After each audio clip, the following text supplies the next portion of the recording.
오늘 저희가 함께 살펴볼 자료에 담긴 핵심 질문을 먼저 던져보겠습니다. 한번 상상해 보시죠. 사나운 말에 몸이 찢기고 산채로 불타는 횃불이 되는 그런 끔찍한 박해. 초기 기독교인들은 대체 어떻게 그런 고통을 견뎌낼 수 있었을까요? 보통 사람이라면 생각만 해도 무너져 내릴 것 같은데요.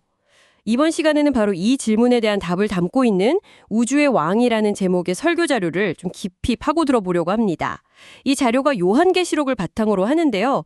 초기 기독교인들이 예수를 알파와 오메가로 봤던 그 관점이 어떻게 그들에게 그런 초인적인 용기를 주었는지 설명하고 있어요. 맞습니다.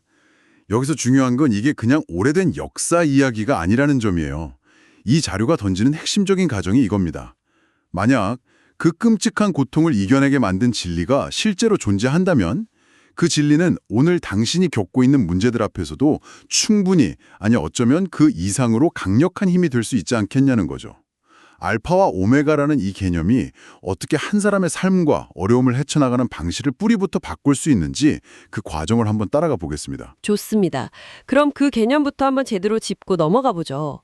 예수가 자신을 알파와 오메가라고 부르는데 이게 그리스 알파벳의 첫 글자와 마지막 글자잖아요. 먼저 알파, 즉 시작, 이 얘기부터 시작해보죠. 이게 왜 그렇게까지 중요한 건가요? 이건 사실 엄청나게 대담한 선언입니다. 예수가 나는 창조되지 않은 존재다. 다시 말해 나보다 먼저인 것은 아무것도 없다 라고 말하는 사실상 신적인 선언이거든요. 자료에서도 이게 역사적으로나 신학적으로 얼마나 큰 논쟁거리였는지 언급하지만 초기 기독교인들에게는 아주 분명했어요. 예수가 바로 신 그 자체라는 의미였죠. 솔직히 말씀드리면 창조되지 않은 존재 같은 이야기는 너무 거대해서 저랑 무슨 상관인지 잘 와닿지가 않아요. 당장 제 눈앞에 있는 직장 문제나 관계의 어려움이 훨씬 크게 느껴지는데 이 거대한 개념이 제 작은 일상에 정말 영향을 미칠 수 있을까요? 바로 그 지점. 그게 이 자료가 파고드는 핵심입니다. 저자는 아주 단호하게 말해요. 당신 자신에게서 출발해서는 결코 당신을 이해할 수 없다고요. 네, 그게 좀 역설적으로 들리는데요. 그렇죠. 그래서 몇 가지 재미있는 비유를 사용하는데요. 첫 번째는 펜 비유예요. 펜을 눈에 너무 가까이 대면 그저 흐릿한 빨간색 덩어리로만 보이지 그게 펜이라는 걸 알 수 없잖아요. 아, 한 발짝 떨어져서 봐야 비로소 전체 모습이 보인다는 거군요. 자기 자신에게 너무 몰두하면 오히려 자기를 객관적으로 볼 수 없단 말이네요. 맞습니다. 나라는 존재를 제대로 보려면 역설적으로 나에게서 잠시 벗어나야 한다는 거죠. 두 번째 비유는 더 흥미로운데 영국만 아는 사람이 영국에 대해 무엇을 알겠는가라는 격언이에요. 들어본 것 같아요. 다른 나라에 가봐야 비로소 자기 나라의 문화나 특징을 객관적으로 이해할 수 있는 것처럼 자기 자신을 이해하려면 자신 밖의 존재, 즉 신이라는 외부의 기준점을 먼저 알아야 한다는 주장입니다. 성경이 태초에 내가가 아니라 태초에 하나님이로 시작하는 데에는 다 이유가 있다는 거죠. 그렇군요. 결국 모든 생각의 출발점, 제 인생의 첫 단추를 어디에 끼우느냐가 모든 걸 결정한다는 이야기네요. 여기서 자료가 아주 근본적인 질문을 던지는 것 같아요.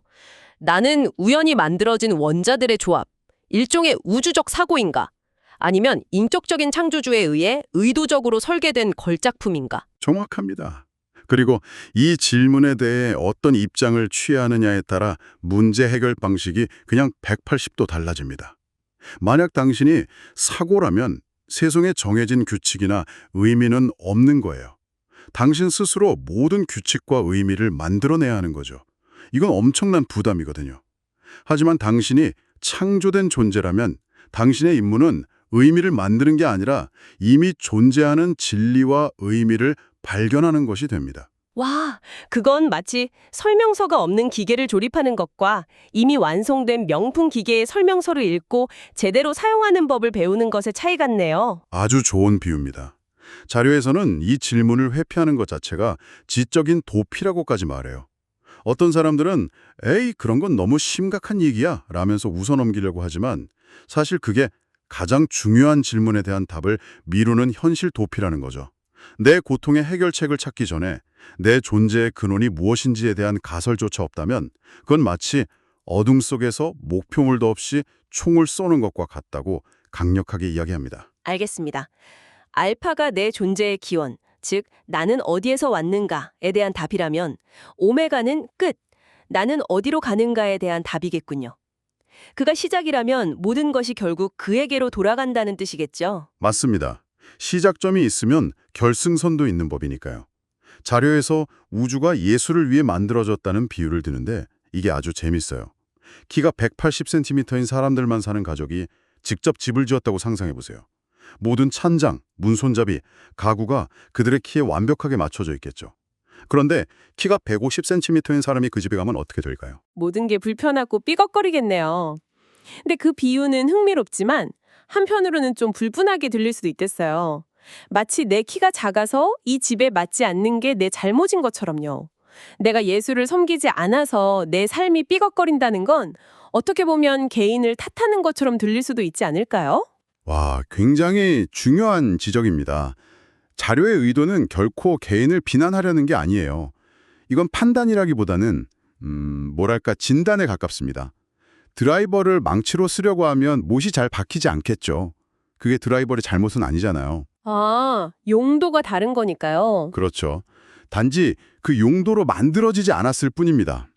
이 자료의 주장은 인간은 신을 섬기도록 설계되었기 때문에 다른 것을 섬기려고 할 때 필연적으로 삶이 불편하고 삐걱거릴 수밖에 없다는 진단을 내리는 거죠. 알겠습니다. 용도에 맞게 쓸 때 가장 자연스럽다는 의미로군요.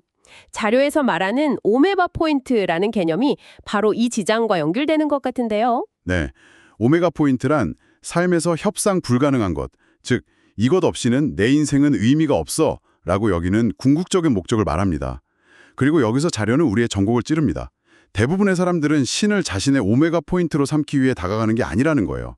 오히려 신을 수단으로 삼아서 자신이 진짜 원하는 다른 오메가 포인트, 예를 들어 재정적 안정, 행복한 가정, 사회적 성공 같은 것들을 얻으려고 한다는 거죠. 아, 신을 섬기는 게 아니라 신을 이용해서 다른 무언가를 섬기고 있다는 말이네요. 그렇죠.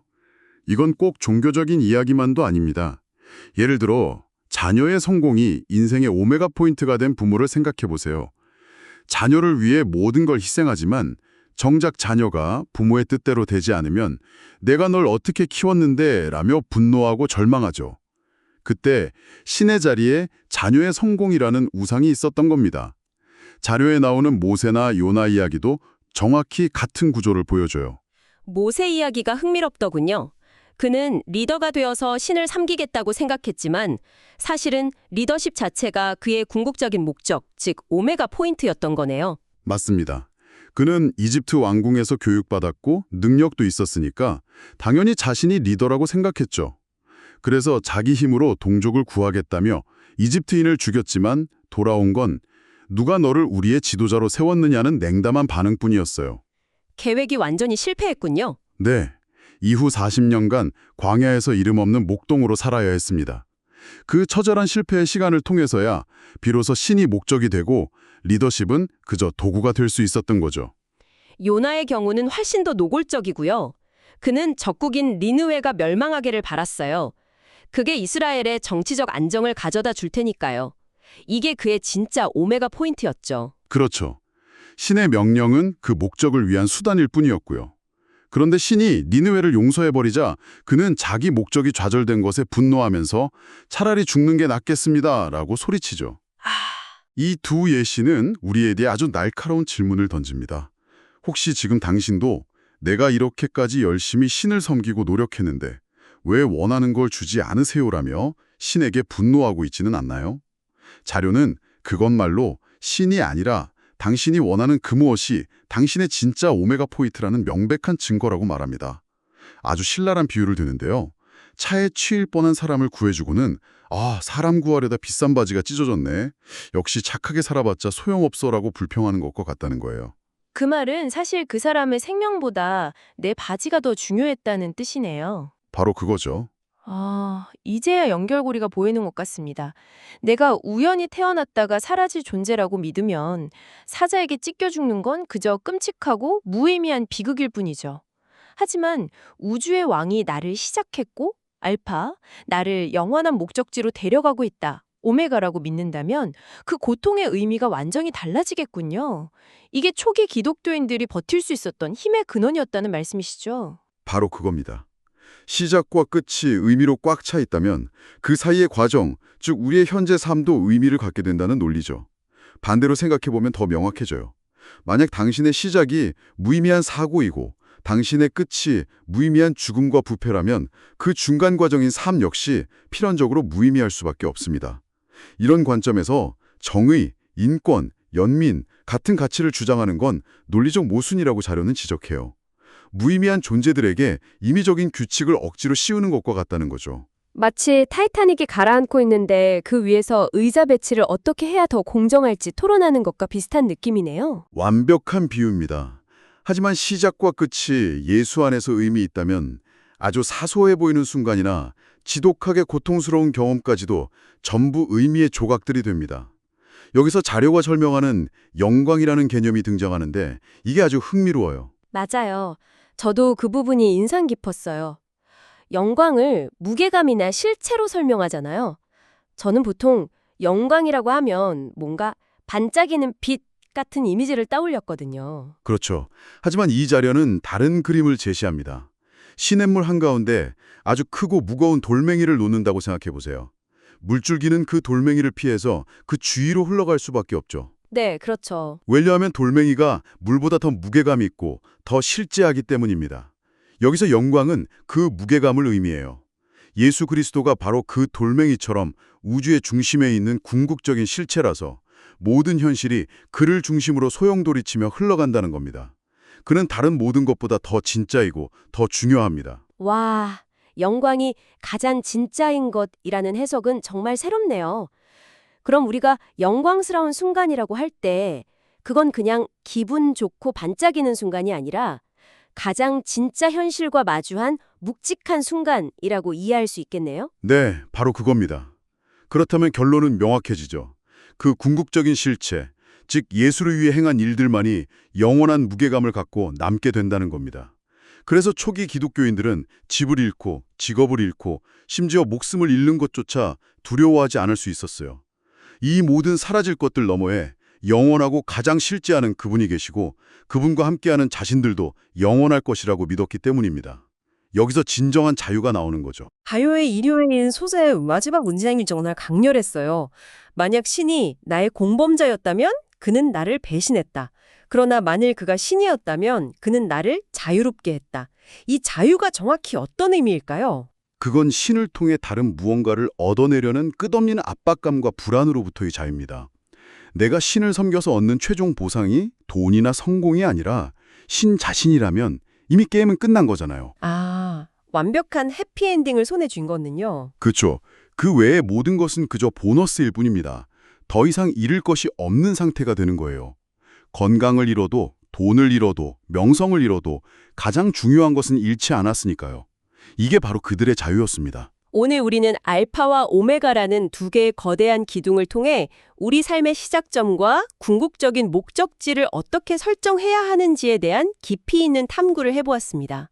이 이야기는 결국 당신의 생각의 출발점은 무엇이며 당신이 결코 포기할 수 없는 인생의 목적지, 즉 당신의 진짜 오메가 포인트는 무엇인지 돌아보게 만드네요. 맞습니다. 그리고 이 자료가 마지막으로 우리에게 남기는 이미지는 정말 감동적이에요. 그토록 영광스럽고 우주의 무게중심과도 같은 존재가 두려움에 떠는 늙은 제자 요한에게 조용히 손을 얹으며 이렇게 말하는 장면이죠. 두려워 말라. 나는 처음이요 마지막이니 곧 살아있는 자라. 내가 전에 죽었었노라. 우주의 왕이 죽음을 경험했다는 것, 그리고 그가 두려워하지 말라고 직접 말해준다는 것, 그게 핵심이군요. 그렇습니다. 가장 위대한 존재가 당신을 위해 죽음을 겪었다면 그것은 당신 또한 그만큼 중요하고 가치 있는 존재라는 가장 강력한 증거가 되니까요. 그래서 마지막으로 당신께 이런 생각할 거리를 남겨드리고 싶습니다.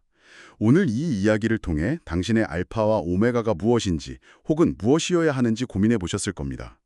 그렇다면 한 걸음 더 나아가 우주에서 가장 강력하고 영광스러운 존재가 저 멀리 있는 어떤 개념이나 철학이 아니라 바로 지금 당신 곁에 개인적으로 다가와 두려워하지 말라고 속삭이는 분이라고 믿을 때 당신의 내일 아침은 어떻게 달라질 수 있을까요?